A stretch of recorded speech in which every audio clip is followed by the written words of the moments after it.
Officer Jason Willingham says investigators believe that 19-year-old Tyrone Woodfork didn't act alone in the brutal attack that left Nancy Strait dead and her 90-year-old husband Bob severely beaten. In all likelihood, he didn't act alone. Nancy Strait, the elderly couple beaten in their home Wednesday during a robbery. The couple had been married more than 65 years, had 6 children, 18 grandchildren. They were great-great-great-grandparents. They had been sick for the past week from food poisoning and the flu and had just agreed to move into an assisted living facility the day before they were attacked so viciously. Nancy died from her injuries. Bob is still in the hospital. The family talked only to the News on 6.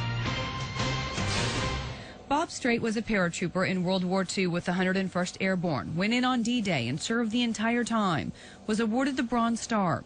Nancy grew up in a log cabin in Kenwood, Oklahoma with no running water.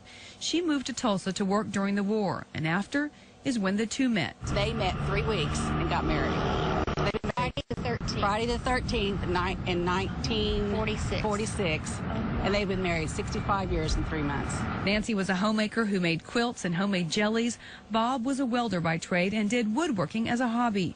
The two of them did everything together, grocery shopping, doctor's visits, you name it. My mama was the kind, if you came in, she would say, go to the kitchen and help yourself to some groceries, or let me get you something. And she fed everybody. He's the kind of guy that if your car breaks down on the highway, he can fix it, and he can stop and fix your car. They would do anything and help anyone, which makes it so hard to understand why the men who kicked in their back door beat them so viciously just to take their TV, $200 cash, and a BB gun.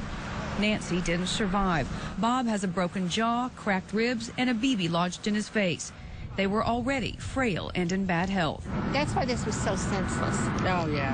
97 pounds, a little over 100 pounds. My dad. Weak from having food poisoning, the flu.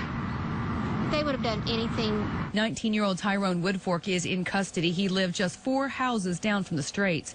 He was on a suspended sentence for a 2010 burglary conviction. Police say they are looking for 4 or 5 more men. As for the Straits' children, their focus is on the love their parents shared and helping their father cope. That's all my father could say when he found out Mother had passed away was, I loved that woman. I love that old woman. So long I've loved that old woman. He said we were...